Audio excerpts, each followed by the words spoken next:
Hey guys, welcome back for another round of lectures. Today we are going to be talking about the year 1862.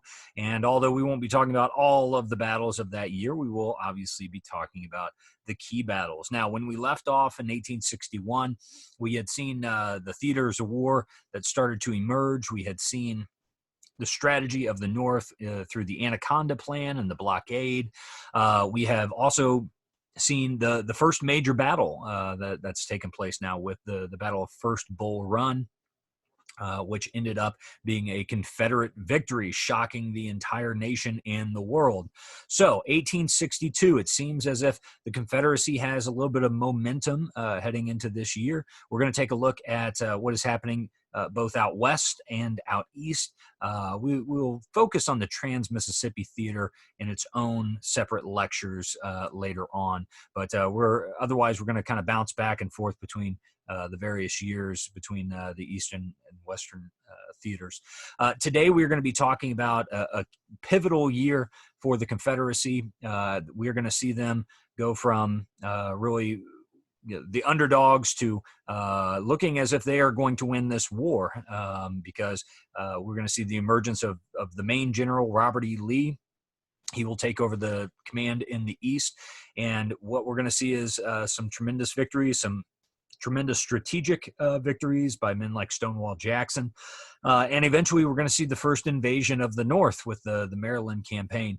The Union has its chances. And at one point, we're even going to discuss how the Union was within 6 miles of the capital of Richmond.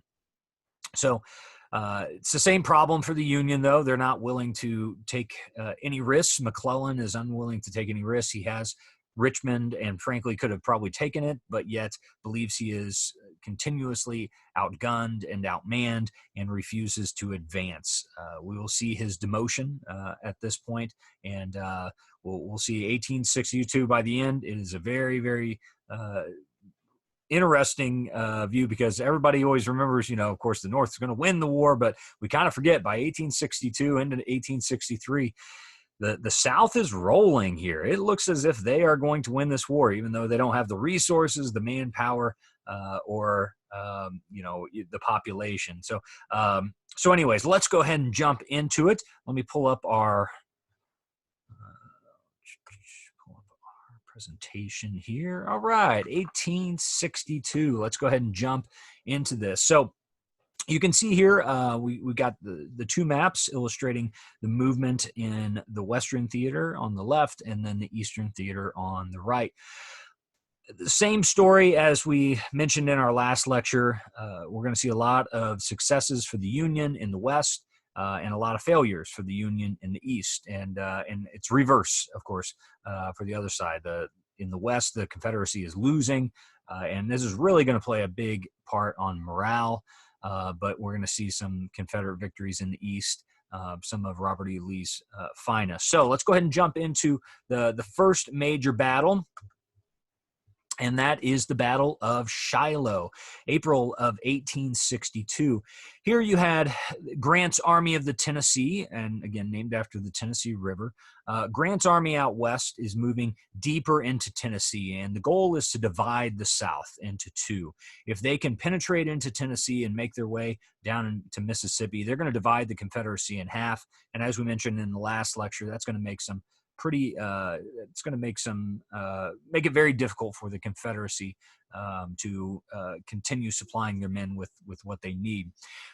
On the southern side, you have the Confederate generals Sidney Johnston and Beauregard. Beauregard's back again, launching a surprise attack on the Union, and it looks as if it is going to be successful, but the Confederates will end up losing ground because the general, Johnston, he will be shot and killed in this battle. So, a good reminder that some of the key figures, these main generals, they were out there amongst the fighting men, and this is not going to be the last general we see perish during battle. Grant's army will be reinforced. So even though you had some early Confederate victories at the Battle of Shiloh, ultimately, after Grant is reinforced, the Union does hold strong. So, the most important thing, and guys, taking notes, you know, I always try to emphasize, you know, what is the most important things about these battles. With the Battle of Shiloh, you know, the result was that the South was unable to stop Grant's assault into the South. And so, you know, what that meant was he was going to be able to advance into northern Mississippi. And, you know, at that point, you're getting right into the heart of Dixie. So not only that, but there's a tremendous loss of life here. This is the bloodiest battle so far up to the war. That'll be, we're going to end today's lecture, or excuse me, we'll cover in today's lecture Antietam, which would lose even more men during the same year. And ultimately, Gettysburg is still on the horizon as well next year. Grant will continue into the South, and ultimately he starts making his way towards a very important city along the Mississippi River called Vicksburg, and we will cover that one later on. Now, out east, as I said, the Union is suffering defeat after defeat, and Lincoln does get the generals to try and advance towards Richmond. They're going to start to lay siege to it, but ultimately the Confederacy, they know the morale is kind of running low, even though they've had some successes. Grant, and I think a lot of that comes from what's happening out west. Grant is really, he seems unstoppable as he's making his way through Tennessee and Mississippi. So morale's really running low for the Confederacy. Union forces have at this point landed in Virginia and are threatening Richmond. Stonewall Jackson is basically sent to stop any Union reinforcements from being able to come in from the north and the west. And in 48 days, this is one of the most amazing moments of the war. What Jackson is able to do with so many men in such a short amount of time. Jackson is going to take 17,000 men and over the course of 48 days, march them a total of 646 miles back and forth, continually seeking to cut off the Union reinforcements coming from the west. I don't know how many, don't have my calculator handy, but that's quite a few miles to be marching in a single day. So eventually Jackson's men are going to join up with the Army of Northern Virginia to stop the Union advance in what has become known as the Peninsula Campaign. We'll talk about that on the next slide.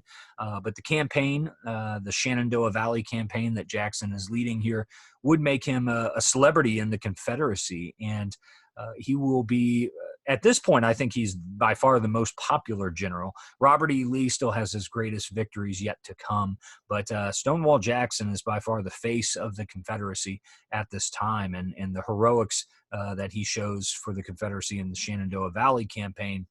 Once again, strategically, the South gets another plus in its column here. I do want to mention, I don't think I mentioned it yet, but if you look on the slideshow towards the top, I will always place the flag of whatever side ends up winning that battle at the top. So you can see the stars and bars up there because the Shenandoah Valley campaign did end up as a Confederate victory. Now, for the Peninsula Campaign, this is a long stretch of time. We're talking about massive movement of guys. And this really, to me, this is one of the sadder parts of the war, because the war really could have come to an end at this point had the Union been a little bit more forceful, and if McClellan had not been so paranoid or lacked the confidence to actually attack. But that is hindsight, and it's 2020. So the Peninsula Campaign will be fought from March to July of 1862. The Confederates would hold their line around Manassas until March of 1862. Remember, we saw them around Bull Run, the creek, and we saw them dig in and hold Manassas. They hold that until March of 1862, until it does look as if Richmond is going to be surrounded. And so they withdraw from Manassas and they come down to defend Richmond. Because there's been some massive movement on the Union side. If you look at this map, you can see that they've come in from the southeast, and the blue lines representing the Union forces. they're coming up from the southeast, and they're using both land and water to make their way towards Richmond. So, they may the Confederacy may have thought that it would have been more likely for the Union to advance by land directly from DC, but instead they're trying to come in kind of from the southeastern flank. But the Confederacy is prepared for them. As I said, they're withdrawing men from other areas. They're using Jackson to harass the reinforcements coming in from the west. So this could have turned out very differently had it not been for a few decisions that were made.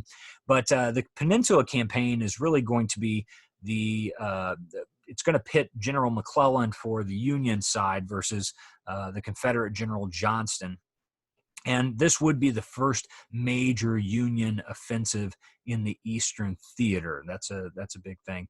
First major Union offensive in the Eastern Theater. But ultimately, the two generals that I've just mentioned are both very cautious men. They're not willing to take risks. And it's really only after Johnston is removed from power that after a wound that he is able, that the Confederacy is able to get the upper hand here, because Lee will recognize his opportunity and he will actually remove some troops to go attack Washington, D.C., which forces the Union to withdraw. So, I guess I've kind of got ahead of myself here. You look at the, so the plan, as we said, moving from the southeast all the way to the northwest. If they can make their way up the Virginia Peninsula, they know they can perhaps take Richmond, which lay on the river. So if they can take the river and then come in by land from the northeast, then perhaps they would be able to win. You can see that the Union forces do get very close. In fact, they will get within 6 miles of Richmond before they are turned back by Robert E. Lee. There's a major battle that takes place as a part of this campaign called the Battle of Seven Pines, and it's there that the Confederates do win a very clear victory, but they do suffer the loss of General Joe Johnston, who is injured in the battle, and Robert E. Lee does take over control of the Army of Northern Virginia. So another, I would say, asterisk in your notes, this is where Robert E. Lee emerges and will control the Confederate forces in the East from this point until the end of the war. There's also a series of battles within this campaign called the 7 Days Battles. And within a period of 1 week, there are 6 major battles that take place. And the result is Confederate victories and Union retreat back down the Virginia Peninsula. Knowing McClellan would not risk another attack after being defeated in these 7 days battles, this is when Lee makes the decision to leave his defensive area and to try and go on the offensive and to try and take Washington, D.C. at this point. So Lee's, after the Peninsula Campaign, ends in failure because McClellan is not willing to push. And I don't want to discredit the job that Jackson's doing out west. Again, Stonewall Jackson is keeping those Union reinforcements from getting there. So, that's another major factor in this. Well, anyways, at this point, the Union is now on the defensive, and we're seeing Robert E. Lee taking the fighting to them. So everything heads back to where it began, and in August of 1862, we will have the Second Battle of Bull Run. Now, this will have more men, more fighting men, also more casualties than the First Battle of Bull Run. So it was a larger overall battle, but once again, it was a decisive Confederate victory that really threatened Washington, D.C. It did look as if the capital very well might be taken after the Confederate victory at Bull Run. Once again, the supply depot at Manassas was once again captured, this time by Stonewall Jackson, and Union forces are going to begin to attack under the leadership of General Pope. Jackson would lose some ground, and Longstreet and Lee would reinforce those southern lines. So anyways, getting into some of the semantics here. Now, this is one of those battles in which Lee's forces are outmanned once again. we are going to see this time and time again. I would almost, if I was taking notes, might put a little counter over off the side, how many times Robert E. Lee is outmanned, but yet is still able to end up with the victory. So in the Second Battle of Bull Run, the South has about 50,000 soldiers and the Union has about 62,000 soldiers. Lee's forces will crush the Union left flank, and they're going to sweep around and really threaten to destroy the entirety of the Union Army. At the end of the Second Battle of Bull Run, 10,000 Union soldiers will lay dead or wounded. And the Confederates do lose numbers in the thousands. They lose a total of about 8,000 dead and wounded, which are called casualties. So all told, about 18,000. But again, every man lost for the South is a much bigger deal than every man lost for the North. Now, I mentioned earlier how the South, even though they did have some victories, they needed a little bit of a morale booster. It looked as if Richmond was going to fall. At this point, it not only looks as if Richmond has been defended, but also that the capital of Washington, D.C. might be taken. So this battle did a tremendous amount to boost the morale for the Confederacy, also to destroy the morale for the Union. We're going to see another general relieved of his command. Pope would be relieved of his command. He's not exactly fired. He's still kept within the Army. In fact, they send him up to Minnesota to deal with the Indian problem of raiding up there. Lee would use this opportunity to launch an invasion, his first invasion of the North, and that is the Maryland Campaign. So September 1862, Robert E. Lee's first invasion of the North. Now, why would Robert E. Lee go and do something like this? So there's a lot of factors at play here. Number one, though, 1862 is an election year, not a presidential election, but a congressional election year. And what Robert E. Lee is trying to do is, frankly, try to sway the election. He knows that there are a number of representatives and senators, or would-be representatives and senators who are becoming more anti-war. And if the South can get a number of victories and not only that, but actually invade the North and, start terrorizing the people of the North, he knows that perhaps Northern citizens would do, they would vote for a candidate who's willing to actually either work with the South or surrender entirely. So, that's going to be a lot of the motivation of the Maryland campaign is to attempt to sway the election towards anti-war candidates. But by far his boldest move yet. So I say bold because moving down to plan for the Maryland campaign, Lee will do something that most military strategy textbooks tell you never to do, and that is he will divide his army. He's going to send Stonewall Jackson to go capture the arsenal at Harper's Ferry, which he does in West Virginia, and the main army is going to head into Maryland.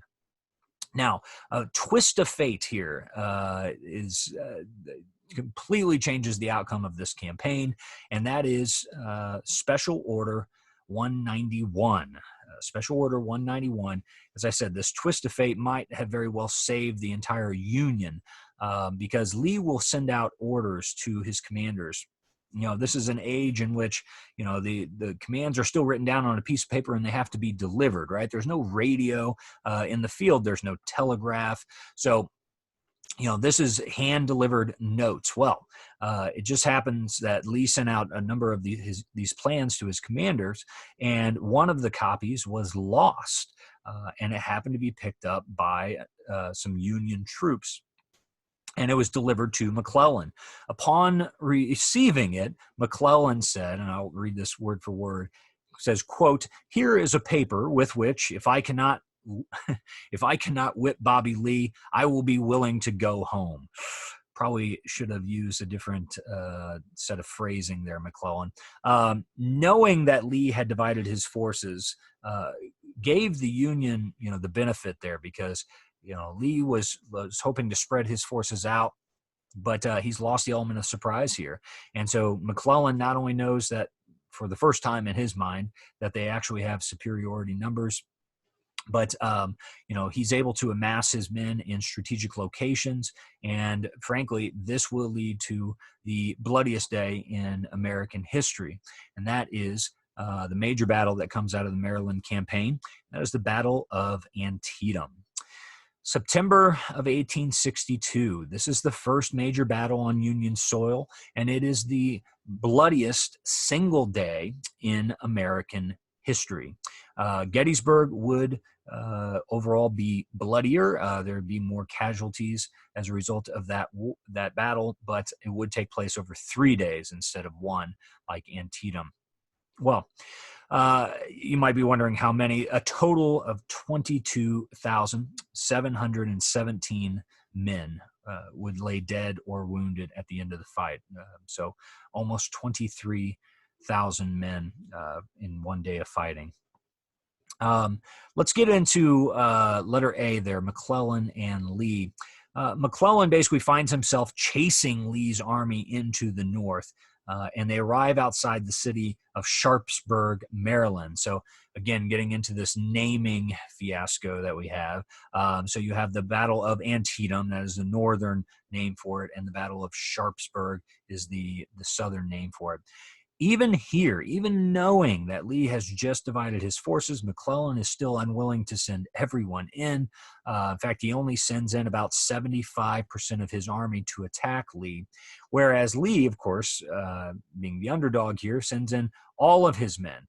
So what we're going to see is that although the Union has the opportunity to reinforce, they still outnumber the Confederacy by almost double. McClellan's whole army that he has at this time is about 75,000. But remember, he's only sending in 75%. So 56,000 men are going to go attack Lee, whereas Lee only has 38,000 men. Now, again, if McClellan sends his entire fighting force, the war, very well may have wrapped up even earlier. But who's to say? Although the federal forces will gain an early advantage, there is an arrival of a Confederate general from Harper's Ferry, that causes part of the Union leadership to retreat. Burnsides will be forced to retreat, and eventually that will end the battle. Both sides kind of dig into defensive positions. But by mid-September, Lee is going to withdraw to the south to resupply and recover. So, all told, neither side could really say that they necessarily won the battle, but Antietam is usually seen as a Union victory because of the strategic positioning that they have, and that Lee is having to withdraw his army and give up on the Maryland campaign. So, what are the major items of importance? And this is what, I go through a lot of numbers, and those are great to use in essays and things, but, ultimately you can always look up numbers. But what is the most important piece about Antietam? Well, really, there are two major points to be made here. Number one, we have to honor the huge casualties. Both sides will lose approximately the same amount of men, but again, Lee's that it accounts for a greater percentage of his army. This could also be seen as a turning point, considering that Lee is forced to withdraw, thereby ending this campaign and this invasion of the North. So definitely a turning point in this campaign. We're going to see Lee attempt this next year as well, though. Perhaps the biggest thing from Antietam was the prevention of foreign intervention. I still don't know how likely it would have been that Britain or France had joined in, on the side of the South. But after Antietam, they're not willing to risk it. Going back to the American Revolution, one reason we were able to win the American Revolution is because we had foreign intervention from France. The South is looking for that, but as we mentioned at the very beginning, Lee is not expecting it. And after Antietam, really all hope is kind of lost that that the South can win that really big battle. And so, even though it was still a possibility after this, the likelihood of it was just very low. Slavery was a dying institution, and the South is fighting on the wrong side of history here. Most of the other great European powers had already banned slavery. Britain had gotten rid of it. France had gotten rid of it. So, they're not going to be willing to sign up to help defend it in far-reaching part of the world. And plus, what do you do if the South ends up losing that thing anyways? Now all of a sudden you got poor relations with the Union, and you could find yourself in another war, perhaps even after this one.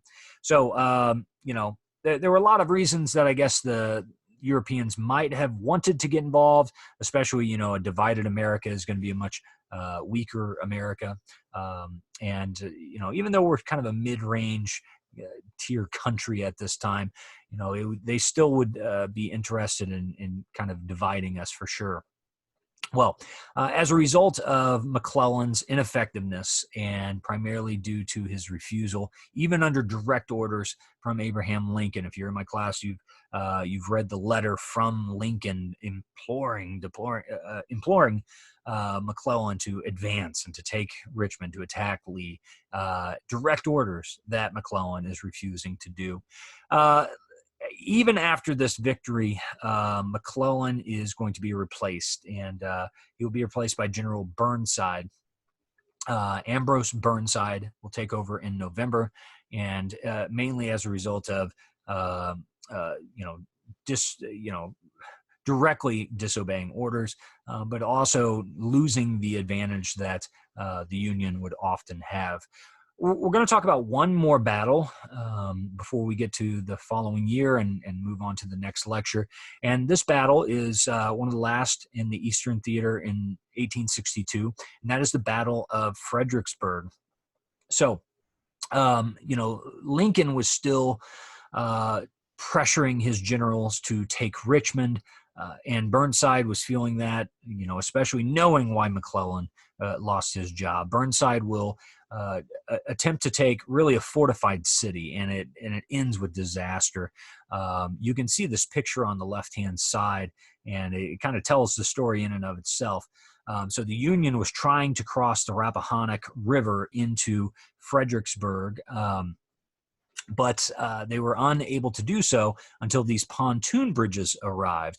And so basically you had the Union Army on the far side of the river. They could see it, and the Confederates could see them just waiting to get over. And so Lee is going to basically take over the city and dig in. They're going to be men stationed in buildings, in streets, and they're just going to open up fire. I mean, it was like shooting fish in a barrel when the pontoons did eventually arrive. So, we don't often talk about the logistical concerns, but the Union here has a major blunder by not having the supplies ready by the time the men arrive, and the Confederacy able to dig in and lop heavy losses on the Union at the Battle of Fredericksburg. The Union will suffer some of its heaviest casualties of the war as it tries to cross this river completely naked out in the open. I've had the pleasure of actually visiting Fredericksburg, and a lot of the old cities still exist. I can't imagine trying to cross this river. They would have just been completely open to attack. So they suffer the brunt of that, and frankly, Burnside doesn't really recover because he is known as the Butcher of Fredericksburg. That's not exactly a nickname that you want, but this is his one major battle before he ends up resigning. They didn't necessarily call it PTSD at this time period, but you better believe that these soldiers and these leaders are dealing with that. And I have no doubt that Burnside, after watching the men under his command just fall by the thousands, that he wanted out of there. And it's worth noting that he actually didn't even want the position. he had refused the position at first until he found out, this is a little spiteful, but until Burnside found out that if he didn't take it, that the next guy in line was Major General Joseph Hooker, and Burnside absolutely despised Hooker. So he actually only took the position to stop Hooker from gaining it. But obviously that did not work out, and after Burnside resigns after this tragic battle, Hooker does take command. I will mention that there's another failed attempt to launch a second offensive, but due to rain and muddy conditions, it did not work out. So 1863, by the beginning of 1863, the map's going to look a little bit different, especially in the east. I've flip-flopped here, the eastern map on the left side there. But at the beginning of 1863, we see now that Hooker is in charge of the Union armies, and even after major victories, they just have blunder after blunder, and it still looks as if Robert E. Lee is going to be able to conquer the Eastern Theater. 1863 is going to be a pivotal year in this fight.